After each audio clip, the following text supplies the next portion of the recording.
Bonjour, bonjour, bienvenue au jardin d'Albec, des fraternités ouvrières, en ce mardi 17 mai. Toujours au boulot, enfin, au plaisir, pardon. Ça va, Feuille? Ça va. Bonjour Michel. Bonjour Roland. Bonjour Bernard. Salut Roland. Ça va? Ça va? Ah, t'es loin là aujourd'hui. Ouais. On ne voit presque plus hein, avec, les arbres fruitiers. En plein de grands travaux aussi, Michel. Ah ouais, on fait des constructions. Un peu sommaires, mais bon. En fait, voilà, on installe un abri à tomates. Parce que bon, dans la région du Nord, on a quand même un peu du mal à garder des tomates saines à l'extérieur. Pourquoi? Le climat il est plus frais et surtout plus humide. Alors souvent la solution, on dit tiens une serre, voilà, c'est bien à l'abri. Ouais, c'est vrai. Donc une serre c'est bien parce que ça rend la culture plus active, plus précoce, puisqu'on peut planter plus tôt. Ah, un petit visiteur là. On a Donc, remué la ça terre. permet de hâter la culture, donc en serre les tomates poussent déjà bien. Mais alors une tomate à l'extérieur c'est vraiment bon aussi parce que c'est quand même encore un autre goût. C'est un peu moins forcé. Bon, les tomates de serre sont très bonnes, celles qui sont cultivées honnêtement parce que souvent les tomates qui sont cultivées industriellement, je ne sais pas s'ils voient un gramme de terre, hein, parce que c'est souvent dans des solutions, enfin on ne sait pas Hors trop sol. parce que c'est pas accessible au public, alors à mon avis ça ne doit pas être du très propre.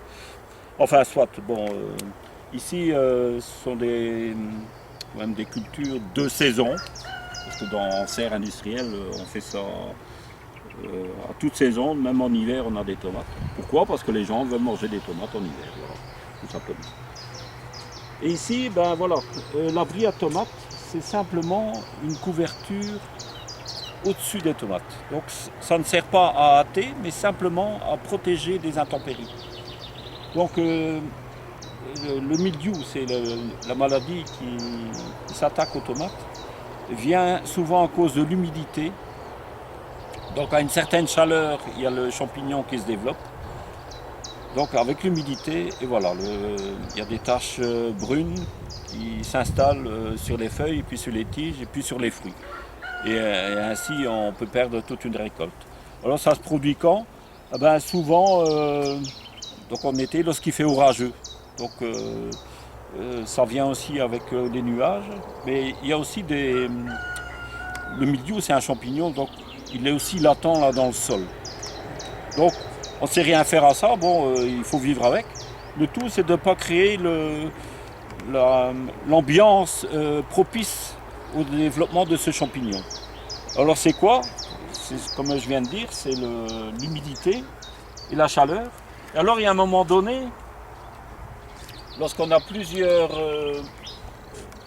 jours de pluie et qu'il fait frais, ça arrive souvent, alors la tomate, c'est pas une plante de par ici, donc elle se sent pas bien.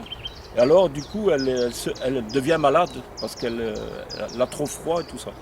Et surtout l'humidité. Alors le but ici c'est de protéger contre l'humidité.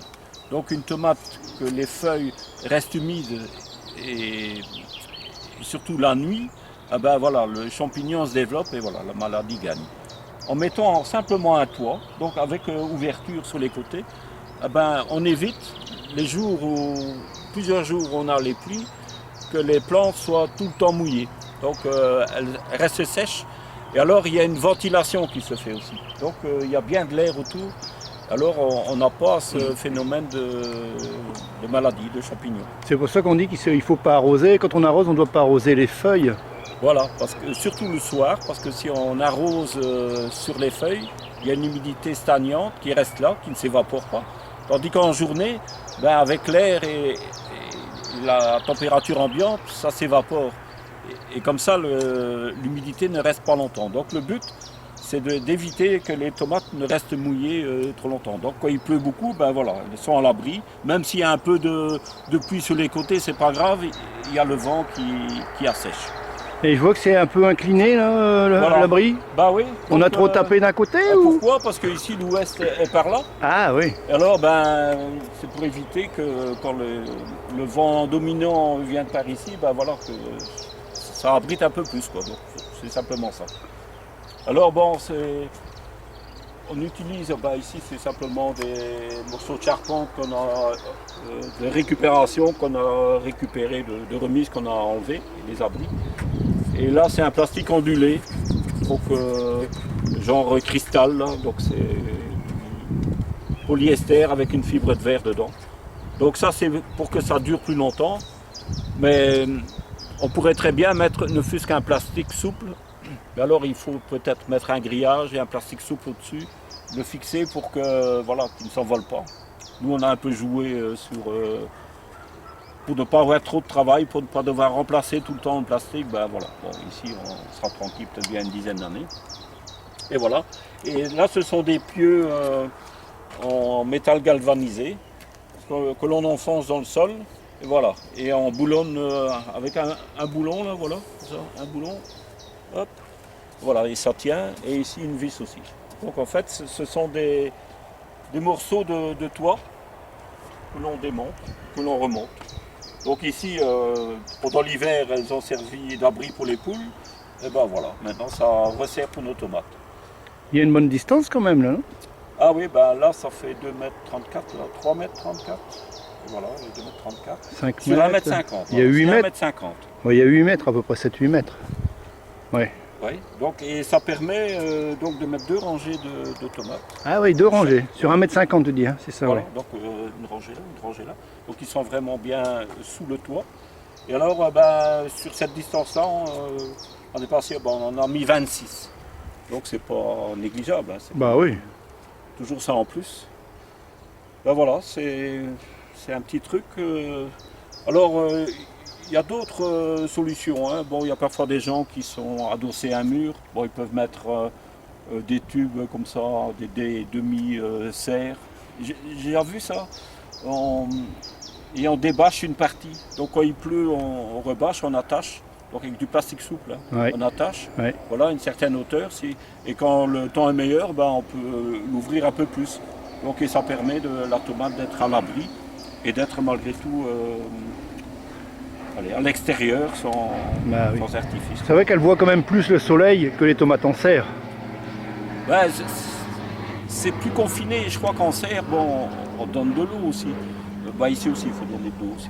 Mais il y a plus l'air ambiant. Donc je crois que la tomate, elle est peut-être un peu plus ferme. Enfin bon, c'est peut-être l'impression, mais bon, celles de serre sont très bonnes aussi. Hein. Celles qu'on cultive soi-même, hein, évidemment. Alors le principal, c'est bien sûr choisir de bonnes variétés aussi. Donc ici, on a à peu près une petite vingtaine de sortes. Donc voilà, on essaye. Et comme ça, ben, il y a des couleurs différentes, des goûts différents. Et voilà, ça, tout le monde se régale. Et parfois des gens préfèrent les rouges, d'autres aiment bien une fois une jaune. C'est vrai que lorsqu'on fait une salade et qu'on met une tomate orange ou jaune ou verte, même des vertes, ben, C'est joli. un peu épatant, quoi. Ouais, Miam miam. ben voilà, donc on va ici terminer la pause des 2 toitures suivantes. Et ben après, ben, cet après-midi, on mettra les tomates, hein, on va planter les tomates.